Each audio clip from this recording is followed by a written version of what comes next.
Good evening प्रीति।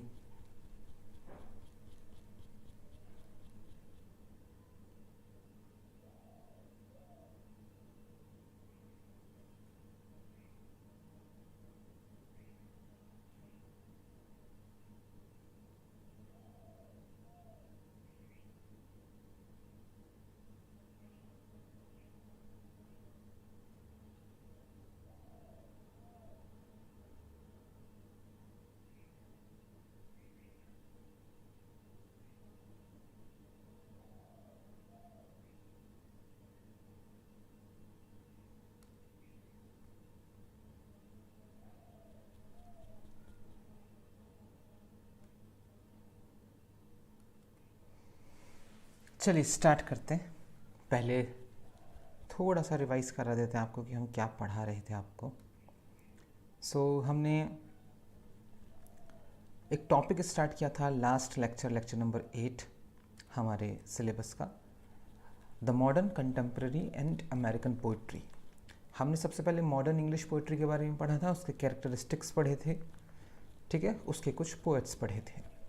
हमने उसके बाद कंटेम्प्रेरी इंग्लिश पोइट्री पढ़ा था, उसके कैरेक्टरिस्टिक्स पढ़े थे, कुछ पोइट्स के नाम हमने पढ़े थे जो कि बिल्कुल अनसुने थे आप लोगों के लिए। कंटेम्प्रेरी पोइट्री की थीम पढ़ी थी हमने। उसके बाद अमेरिकन पोइट्री पढ़ना शुरू किया था। अमेरिकन पोइट्री को हमने सबसे पहले डिवाइड किया था, उसका क्लासिफिकेशन किया था। अर्ली अमेरिकन पोइट्री पढ़ी थी 17 और 18 सेंचुरी वाली, 19 सेंचुरी वाली पढ़ी जिसमें अमेरिकन वॉइसेस का उदय हुआ, 20वीं शताब्दी की पढ़ी जिसको हमने मॉडर्निज्म और बियॉन्ड हेडिंग दी थी। इसके बाद हमने बात करनी शुरू करी थी कंटेम्प्रेरी अमेरिकन पोइट्री की जो आज चलेगी। तो 17, 18, 19, 20 सेंचुरी का अमेरिकन पोइट्री हो गया था। अब हम कंटेम्प्रेरी अमेरिकन पोइट्री पर आए हैं, यानी 1950-60 के बाद से 2024 प्रेजेंट तक का। ठीक है, चलिए शुरू करते हैं, ध्यान से सुनिएगा। Diversity of voices. Contemporary American poetry is marked by it's incredible diversity. अभी जो समकालीन अमेरिकन पोइट्री है उसमें अविश्वसनीय डाइवर्सिटी देखने को मिलती है, with poets from various racial, क्योंकि जो कवि हैं वो अलग अलग नस्ल, अलग अलग एथनिसिटी, अलग अलग जेंडर, ठीक है, और अलग अलग सेक्सुअल आइडेंटिटीज़ लेकर आ रहे हैं। वो अलग अलग सेक्सुअल आइडेंटिटीज से हैं, contributing to a vibrant literary landscape. इससे एक वाइब्रेंट लिटरेरी लैंडस्केप बन रहा है। Poets like Joy Harjo, the first Native American poet, कुछ कवि जैसे कि जॉय हाजो जो कि पहले नेटिव अमेरिकन पोएट लॉरिएट थे यूनाइटेड स्टेट्स के, और ट्रेसी के स्मिथ जो कि फॉर्मर यूएस पोएट लॉरिएट रही हैं, bring unique cultural perspectives to their work. ये बिल्कुल यूनिक कल्चरल पर्सपेक्टिव्स लेकर आए हैं अपनी रचनाओं में।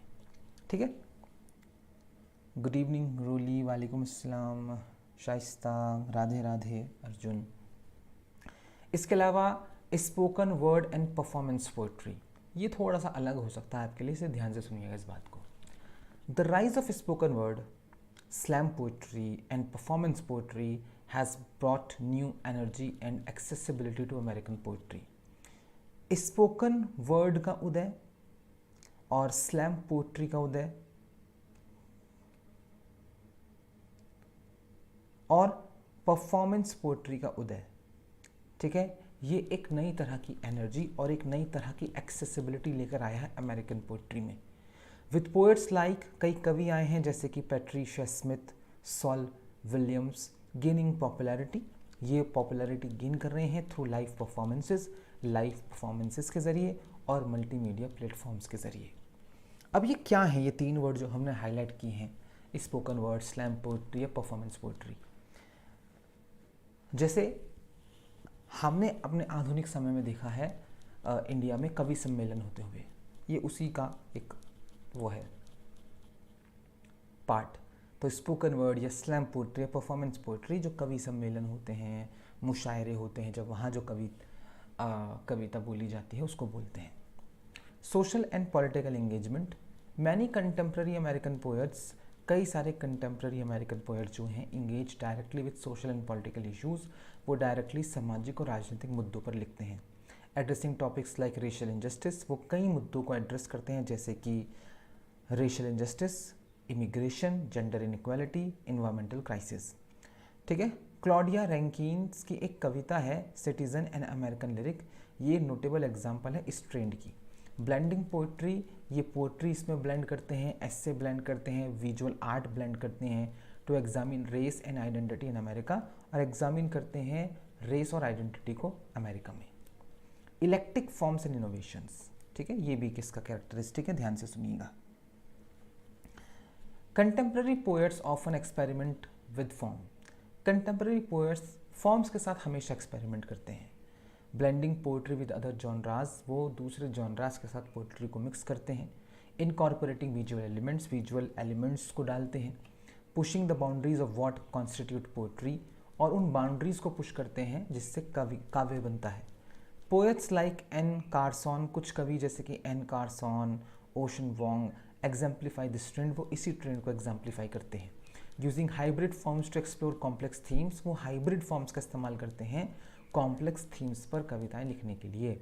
हाइब्रिड फॉर्म्स कहते हैं कविताओं की उस फॉर्म्स को जिसमें एक काव्य फॉर्म और दूसरी फॉर्म को मिलाकर एक नई फॉर्म को क्रिएट किया जाता है, जैसे फॉर एग्जांपल पोएट्री एंड एस्से मिला दिया जाए। ठीक है, इस तरह से। नोटेबल कंटेम्प्रेरी अमेरिकन पोएट्स के बारे में बात कर लेते हैं जो आपके और मेरे ज़माने के हैं। लुइस क्लक, ये एक नोबल लॉरिएट हैं, known for her lyrical introspective poetry, ये अपनी गीत और इंट्रोस्पेक्टिव पोइट्री के लिए जानी जाती हैं, that often explores themes of family, और ये प्रायः कविताएं लिखती हैं परिवार, लॉस और नेचुरल वर्ल्ड पर। टेरेंस हायास हैं, his work combines formal experimentation with explorations of race, ये अपनी कविताओं में रेस, नस्ल, इतिहास, आइडेंटिटी, पहचान, इस तरह के मुद्दों पर लिखते हैं। ऑफन यूजिंग इनोवेटिव स्ट्रक्चर्स, प्रायः ये अपनी कविताओं में बहुत इनोवेटिव संरचना का इस्तेमाल करते हैं, जैसे कि एक एग्जाम्पल है इनकी कविता का गोल्डन शॉवल। नताशा टैथवे हैं, ये फॉर्मर यूएस पोएट लॉरिएट हैं।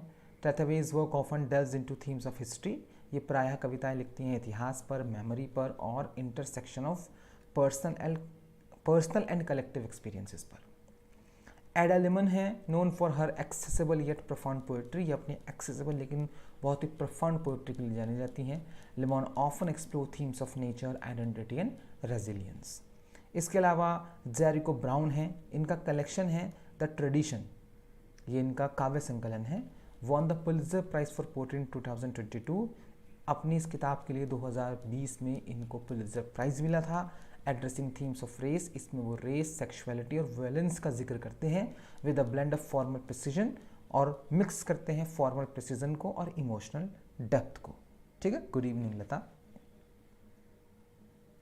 American poetry continues to evolve, American poetry अभी भी इवॉल्व हो रही है, reflecting the nation's ongoing struggles, अभी भी राष्ट्रीय संघर्ष से जूझ रहा है, ये पोइट्री उसको दर्शाती है, उस राष्ट्र की जीतों को दर्शाती है, कॉम्प्लेक्सिटीज़ को दर्शाती है। It remains a dynamic and vital part of American culture, poetry जो है वो अभी भी एक डायनामिक और वाइटल पार्ट है अमेरिकन कल्चर का। Offering a multitude of voices, इसमें कई आवाज़ें हैं, कई पर्सपेक्टिव्स हैं that resonate with readers across generations, और ये रेजोनेट करती है कई पीढ़ियों के रीडर्स के साथ। ठीक है, तो 3 टॉपिक थे हमारे सिलेबस में। ओके अर्जुन, थैंक यू याद दिलाने के लिए। सो 3 टॉपिक थे हमारे सिलेबस में, मॉडर्न पोइट्री, कंटेम्प्रेरी पोइट्री और अमेरिकन पोइट्री, तीनों के बारे में हमने फॉर्मल इंट्रोडक्शन पढ़ लिया है।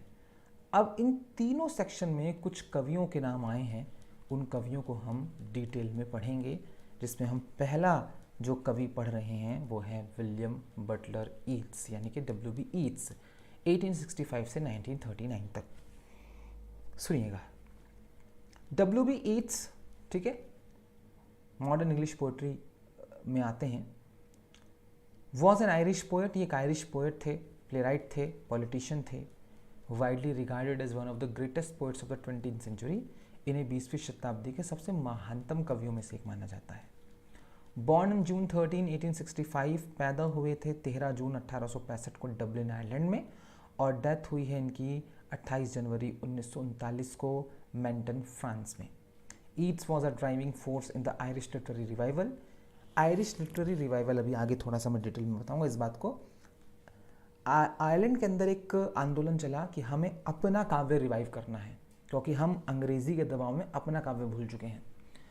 तो वो जो पूरा का पूरा आंदोलन था, उसकी ड्राइविंग फोर्स W.B. ईट्स थे, and the key figure in modernist literature, और ये आधुनिक साहित्य की मुख्य शख्सियतों में से एक है। अब कुछ की पॉइंट्स हैं W.B. ईट्स के, वो पढ़ लेते हैं। सबसे पहले पढ़ेंगे इनके अर्ली लाइफ और एजुकेशन के बारे में। Yeats grew up in a family with artistic inclination. W.B. Yeats पले बड़े एक ऐसे परिवार में जो थोड़ा कलाओं की तरफ झुकाव रखता था। He was educated at home, इनको घर में ही शिक्षा मिली, and later attended the metropolitan school of art in Dublin. बाद में इन्हें डबलिन के मेट्रोपॉलिटन स्कूल ऑफ आर्ट में एडमिशन दिलाया गया। Literary themes, his poetry often explore themes of mysticism. इनकी कविताओं में प्रायः मिस्टिसिज्म यानी कि रहस्यमय, ठीक है, जो है उसकी थीम पर लिखते हैं। फोकलॉर, लोक कथाओं पर लिखते हैं। नेशनलिज्म पर लिखते हैं। Yeats was deeply influenced by Irish mythology. Yeats बहुत ज़्यादा प्रभावित थे आयरिश माइथोलॉजी से, and his work reflects a blend of personal symbolism. और इनकी रचनाओं में वो एक मिश्रण तैयार करते थे पर्सनल सिम्बॉलिज्म का और पॉलिटिकल टर्मोइल का आयरलैंड के, क्योंकि आयरलैंड में हमेशा से राजनीतिक उथल पुथल मची रही है। आयरलैंड हमेशा से चाहता था कि ब्रिटिश उनको आज़ाद कर दे और अलग देश बना दें, ठीक है, आयरलैंड को, लेकिन ऐसा कभी हो नहीं पाया।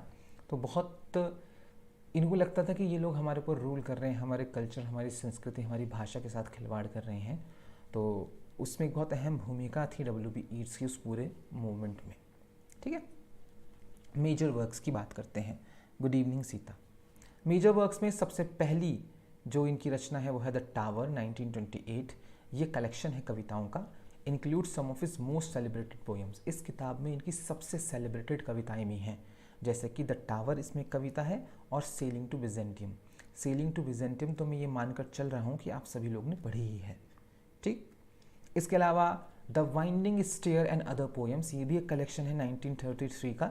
इसमें W.B. ईट्स की कई फेमस कविताएं फीचर हुई, जैसे कि द वाइंडिंग स्टेयर और अमंग स्कूल चिल्ड्रन, ठीक है। अमंग स्कूल चिल्ड्रन किसी एग्ज़ाम में, किसी सिलेबस का हिस्सा है, पता नहीं कौन से एग्ज़ाम में। द सेकेंड कमिंग, ये W.B. ईट्स की मेरी पर्सनल फेवरेट पोएम है, द सेकेंड कमिंग, और ये LT के सिलेबस में है, आपके UPLT के सिलेबस में, ठीक। 1920, one of his most famous poems, ये इनके सबसे फेमस कविताओं में से एक है।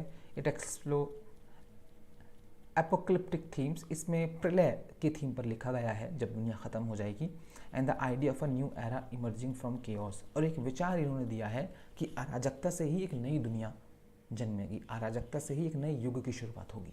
बहुत प्यारी पोएम है द सेकेंड कमिंग, जो हमसे LT के बैच में पढ़े हैं वो जानते हैं, हमने पढ़ाई हुई है आपको। अब बात करते हैं इनकी पॉलिटिकल इन्वॉल्वमेंट की, ठीक है। इनका एक राजनीतिक इन्वॉल्वमेंट रहा है। Yeats was a senator in Irish free state. Yeats जो थे वो एक सांसद थे आयरिश फ्री स्टेट में 1922 से 1928 तक, and was deeply involve in the political and cultural life of Ireland. और ये आयरलैंड के सांस्कृतिक और राजनीतिक जीवन में बहुत इन्वॉल्व थे। अब नोबेल प्राइज़ की बात करते हैं, जैसे लता ने अभी कमेंट भी किया। Yeats won the Nobel prize in literature.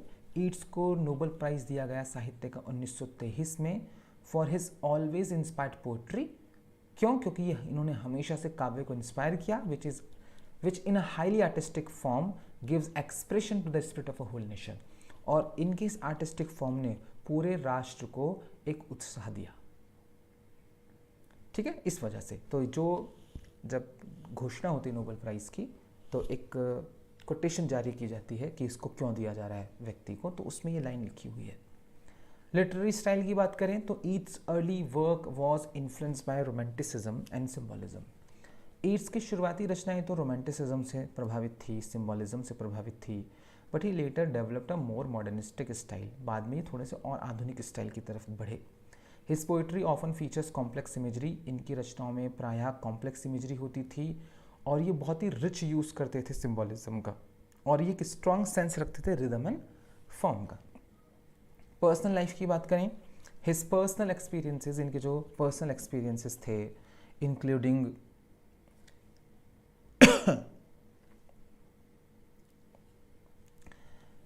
Including his complicated relationship with the poet Maud Gonne. इनका एक बहुत ही कॉम्प्लिकेटेड सा रिश्ता था एक कवि मॉडगॉन के साथ। Had a significant impact on his poetry.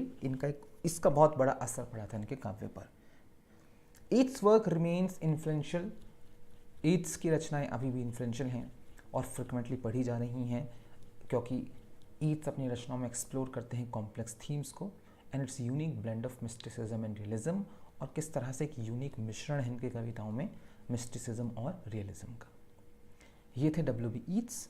अब एक दूसरे पोएट पढ़ते हैं मॉडर्न इंग्लिश पोएट्री के ही, एल्फ्रेड नॉयस।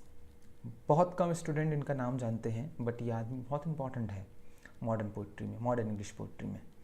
1880 से 1958 इनका जीवन काल है। ये एक ब्रिटिश पोएट थे, शॉर्ट स्टोरी राइटर थे और एक प्ले राइट, नाटककार भी थे। Best known for his narrative poem, और ये जाने जाते हैं अपनी एक नैरेटिव पोएम के लिए, द हाईवेमैन के लिए। Noyes work is characterized by its traditional forms. आप इनकी रचनाओं को कैरेक्टराइज कर सकते हैं कि ये बहुत ही ट्रेडिशनल पारंपरिक फॉर्म्स में लिखते थे, लिरिकल क्वालिटी होती थी उसमें, एंड ऑफन रोमांटिक और पैट्रियोटिक थीम्स, और ये कभी कभार रोमांटिक और पैट्रियोटिक थीम्स पर लिखते थे। Although his popularity waned in the 20th century, इनकी जो पॉपुलैरिटी थी वो 20वीं शताब्दी में, ठीक है, वेन हो गई। He was once one of the most widely read poets in the English speaking world. भले ही 20वीं शताब्दी में हम इन्हें भूल गए हों, लेकिन किसी ज़माने में ये अंग्रेज़ी बोलने वाले दुनिया के सबसे ज़्यादा पढ़े जाने वाले कवियों में से एक थे। तो ऐसे बहुत सारे, हाँ, इसी वजह से हम पढ़ा रहे हैं। हम ऐसा कोई राइटर नहीं छोड़ेंगे, ठीक है, जो बहुत अच्छा है और गुम हो गया, ठीक है।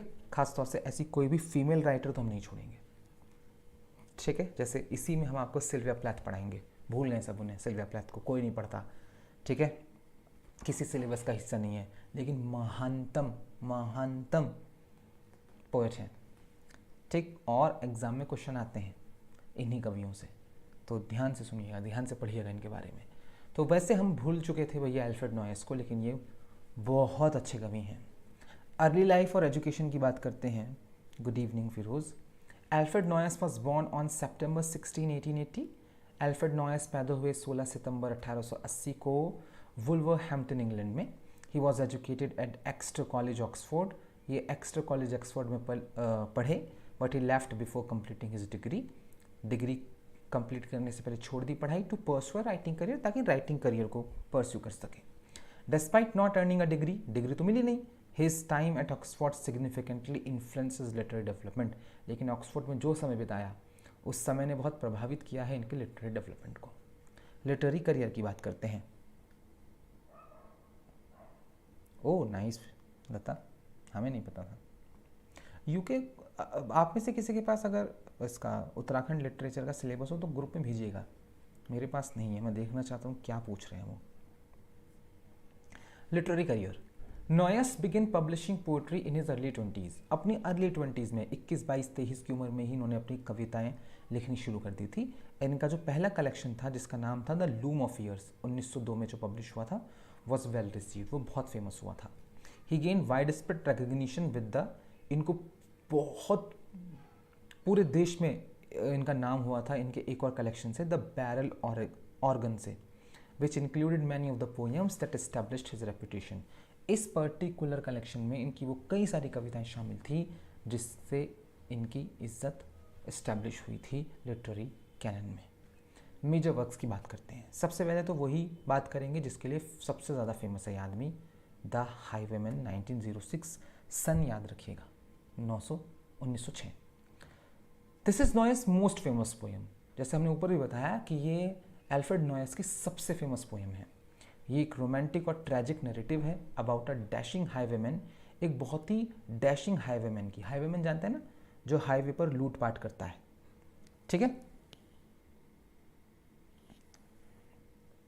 Who falls in love with our landlord's daughter Bess, और इसको प्यार हो जाता है अपने लैंडलॉर्ड की बेटी बेस से। The poem is known for its rhythmic and evocative language. ये कविता फेमस है कि इसकी एक रिदमिक और बहुत ही इवोकेटिव लैंग्वेज है, as well as its haunting and dramatic story, और इसकी एक बहुत ही डरा देने वाली और ड्रामेटिक कहानी है। एक लाइन है इसमें पोएम में बहुत ही प्यारी, the moon was a ghostly galleon tossed upon cloudy seas is one of the most memorable in English poetry. ये लाइन इंग्लिश पोइट्री की सबसे यादगार लाइन्स में से एक है। ठीक है। ड्रेक ने एक और पोएम इनकी, ये एक लॉन्ग नरेटिव पोएम है सेलिब्रेटिंग द लाइफ। इसमें सेलिब्रेट कर रहे हैं वो लाइफ और exploits of sir Francis Drake. बहुत इंपॉर्टेंट क्वेश्चन है ये एक इंग्लिश सी कैप्टन थे और एक प्राइवेटियर थे। सो एक बहुत जाने माना सी कैप्टन हुआ है इंग्लैंड में, ड्रेक नाम है उनका, सर फ्रांसिस ड्रेक बोलते हैं। तो उनका लाइफ और उनके एक्सप्लॉइट्स के बारे में इस पोएम में लिखा गया है। It reflects Noyes interest in English history. ये बताता है कि नोयस कितना इंटरेस्ट रखते थे अंग्रेज़ी इतिहास में, और उनका जो टैलेंट था क्रिएटिंग राउजिंग हीरोइक वर्स की, वो किस तरह से राउजिंग हीरोइक वर्स लिख सकते थे वीर रस में। इसके अलावा इनका कलेक्शन था द बैरल ऑर्गन 1903 वाला। ये जो पोएम है इनकी part of his early work, इनकी शुरुआती रचनाओं का हिस्सा है। नोटेबल है अपनी म्यूजिकलिटी के लिए और vivid depiction of London street life. London की गलियों के जीवन का बड़ा विविधताओं से भरा हुआ डिस्क्रिप्शन देते हैं इस पोएम में। It showcases Noyes ability to combine social commentary. ये बताता है कि नोयस के अंदर एक एबिलिटी थी कि वो सोशल कमेंट्री को जोड़ सकते थे लिरिकल रिदमिक पोइट्री के साथ। इसके अलावा शेरवुड 1911, ये कलेक्शन है कविताओं का, बहुत फेमस है ये भी इनका। Collection of poems that includes his famous tribute to Robin Hood. इसमें वो कविताएं भी शामिल हैं जो इन्होंने एज अ ट्रिब्यूट लिखी थी रॉबिन हुड को। अब रॉबिन हुड के बारे में आप सब लोग जानते हैं। रॉबिन हुड वो फेमस चोर जो अमीरों के यहाँ चोरी करता था और गरीबों में बांट देता था। The poem celebrate English folklore. ये कविताएं सेलिब्रेट करती हैं अंग्रेजी लोक कथाओं को। और द लेजेंडरी फिगर जो था आउटलॉ कहते हैं जो कानूनन अपराधी है, who robbed from the rich to give to the poor. Robin Hood के बारे में हम सब जानते हैं। आई डोंट थिंक सो कि मुझे इसके बारे में कुछ बताने की जरूरत है आपको। इसके अलावा the torch bearers trilogy. The torch bearers trilogy थी 1922 से 1930 के बीच में लिखी हुई। दिस एम्बिशियस ट्रायलॉजी यानी कि 3 कविताओं का संग्रह या 3 नॉवेल्स का संग्रह, 3 प्लेस का संग्रह, 3 रचनाओं के संग्रह को ट्रायलॉजी बोलते हैं। Consist of watchers of the sky. इसमें 3 पोएम्स थी। Watchers of the sky 1922, the book of earth 1925 और the last voyage 1930। It explores the history of scientific discovery. इसमें साइंटिफिक डिस्कवरी को एक्सप्लोर किया गया था, उसके इतिहास को एक्सप्लोर किया गया था, from the time of Galileo to modern science. Galileo के समय से मॉडर्न साइंस तक। Noyes use the trilogy to address the conflicts and harmonies between science and religion. Noyes ने इस ट्रायलॉजी का इस्तेमाल किया था एक मुद्दा उठाने के लिए कि धर्म और साइंस के बीच में जो संघर्ष हैं वो क्या हैं, और इन दोनों के बीच में जो हार्मनीज मेल मिलाप है वो क्या है।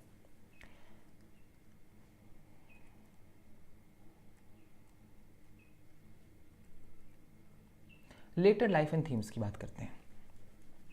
Noyes was deeply affected by World War first. Noyes बहुत ज़्यादा अफेक्ट हुए थे वर्ल्ड वॉर फर्स्ट से and spent much of his later career writing about the horrors of war. इन्होंने अपने आखिरी का करियर ज़्यादातर ऐसी कविताएं लिखने में बिताया है जिसमें वो युद्ध के हॉरर्स के बारे में लिखते थे एंड एडवोकेटिंग फॉर पीस, और ये शांति के समर्थक थे और उसी के समर्थन में लिख रहे थे। He became a Roman Catholic in 1927। इन्होंने रोमन कैथोलिक धर्म को अपनाया 1927 में and his later work often reflects his religious beliefs, और बाद की रचनाओं में इनके रिलीजियस बिलीव्स को देखा जा सकता है। Noyes also wrote prose. Noyes ने प्रोज भी लिखा including novels, essays and short stories. 1940 में इनकी एक ऑटोबायोग्राफी आई, 2 words for memory, provides insight into his life. इसी के जरिए आपको इनके जीवन के बारे में पता लगता है और उस जमाने के लिटरेरी वर्ल्ड के बारे में पता लगता है। पर्सनल लाइफ की अगर बात करें, नोयस मैरिड ट्वाइस। नोयस ने 2 बार शादी करी है। इनकी जो पहली बीवी थी garnet Daniels was an American, वो अमेरिकन थी, and they had 3 children together. दोनों के 3 बच्चे हुए थे साथ में। आफ्टर हर डेथ इन 1926, 1926 में मौत के बाद, he married Mary Angela Mayne. इन्होंने मैरी एंजेला के साथ दूसरी शादी करी। Noyes lived for many years in the United States. Noyes कई सालों तक यूएस में रहे, where he taught at Princeton University, जहाँ पर उन्होंने प्रिंसटन यूनिवर्सिटी में पढ़ाया बिफोर रिटर्निंग टू इंग्लैंड वापस आने से पहले। लेगेसी की बात करें, Alfred Noyes reputation decline in the years following his death on June 25, 1958। 25 जून 1958 को मरने के बाद नोयस की रेपुटेशन धीरे धीरे कम हो गई, लोग भुला चुके थे इनको। As modernist and experimental forms of poetry became more dominant, क्योंकि जो मॉडर्निस्ट और जो एक्सपेरिमेंटल फॉर्म्स थी पोइट्री की, वो उन्होंने डोमिनेंस हासिल कर लिया था। हाउएवर हिज वर्क स्पेशली, इनकी जो रचनाएं हैं खासतौर से the highwayman, continues to be appreciated, उसे अभी भी अप्रिशिएट किया जा रहा है, उसके लिरिकल ब्यूटी के लिए, नरेटिव पावर के लिए और इमोशनल रेजोनेंस के लिए। Noyes remains a beloved figure for those, Noyes अभी भी एक बिलवर्ड शख्सियत है उन लोगों के लिए जो एडमायर करते हैं पारंपरिक, एक्सेसिबल और म्यूजिकल पोइट्री। बहुत अच्छे कवि हैं ये, बहुत ही ज़्यादा अच्छे कवि हैं। ये इनका फ़ोटो है जो आप राइट में देख रहे हैं अपनी स्क्रीन के ऊपर, ये नोयस हैं।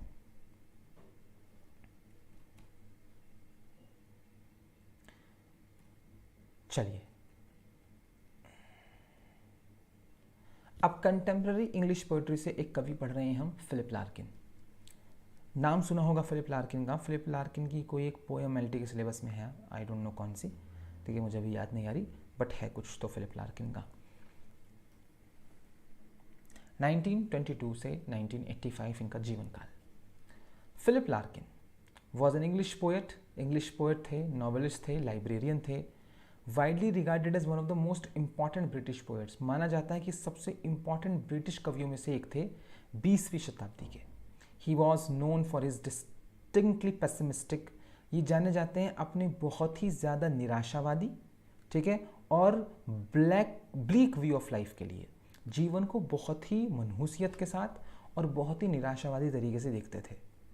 As well as his sharp social commentary, बहुत ही शार्प सोशल कमेंट्री करते थे। His poetry is characterize by its clarity, आप इनकी पोएट्री को कैरेक्टराइज कर सकते हैं कि उसमें आपको क्लैरिटी मिलेगी, प्रिसिशन मिलेगा और एक्सेसिबिलिटी मिलेगी। Often reflecting themes of mortality, ये प्रायः कविताएं लिखते हैं मोर्टैलिटी पर, टाइम पर, और जो मंडन एस्पेक्ट्स, बहुत ही साधारण पहलू हैं डेली लाइफ के, उन पर। की वर्क्स की बात करें, इनका एक कलेक्शन है बहुत फेमस, द विट्सन वेडिंग्स, 1964 में आया था। Collection that includes some of his most famous poems. इस कलेक्शन में इनकी कई फेमस कविताएं हैं, जैसे कि एक तो टाइटल पोएम ही है द विट्सन वेडिंग्स, और इसी में एक कविता थी एन अर्नडल टूम्ब। इसके अलावा एक और कलेक्शन है इनका बहुत फेमस, हाई विंडोज, एक और significant collection featuring poems like, इसमें भी कुछ बहुत शानदार कविताएं शामिल हैं इनकी। एक तो हाई विंडोज है, और इसी किताब में एक पोएम है इनकी this be the verse, which is famous for its opening line. और दिस बी द वर्स कविता अपनी पहली लाइन के लिए फेमस है, और पहली लाइन क्या है, they fuck you up your मम एंड डैड, है ना, कभी भूल नहीं पाएंगे आप इस लाइन को, they fuck you up your मम एंड डैड। इसके अलावा कलेक्टेड पोएम्स करके इनका एक संकलन था कविताओं का, जो इनके मरने के बाद पब्लिश हुआ था, publish posthumously. This collection brings together much of Larkin's work. Collected poems में ये कोशिश की गई थी इनके मरने के बाद कि फिलिप लार्किन की सारी कविताओं को किताब में रख दिया जाए, संग्रह कर दिया जाए उसका।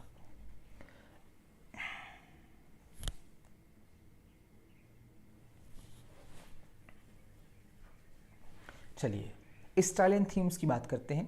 पेसिमिज्म, जैसे कि हमने ऊपर बताया, ये आदमी बहुत ही निराशावादी था।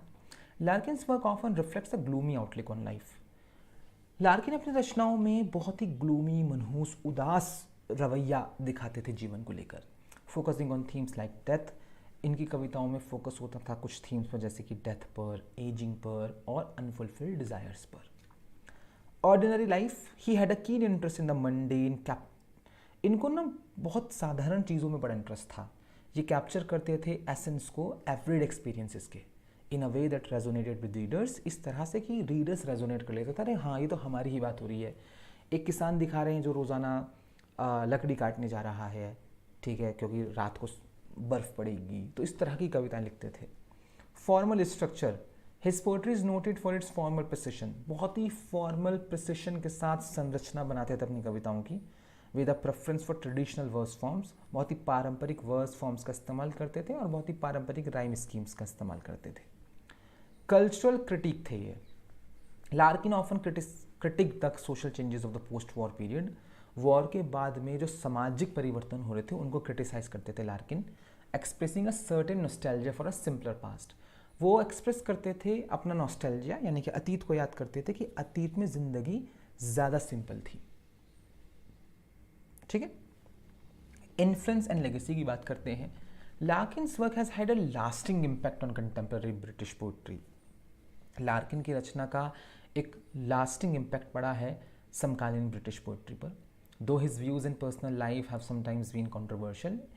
फिलिप लार्किन के व्यूज़, उनकी पर्सनल लाइफ बहुत ही कंट्रोवर्शियल रही है, खास तौर से regarding his attitudes towards race. इनका जो एटीट्यूड था रेस के प्रति, क्लास के प्रति, जेंडर के प्रति।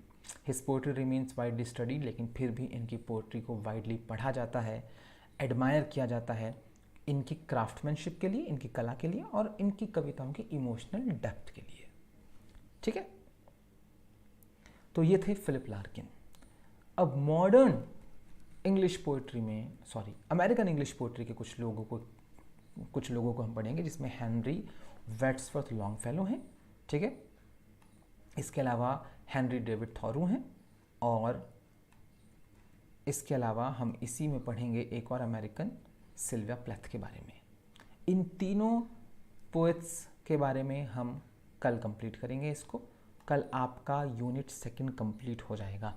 ठीक है, और फिर हम यूनिट 3 स्टार्ट करेंगे। शॉर्ट स्टोरी एंड फिक्शन है शायद यूनिट 3, जहाँ तक मुझे याद है। तो कल की बात की क्लास में हम वही स्टार्ट करने वाले हैं।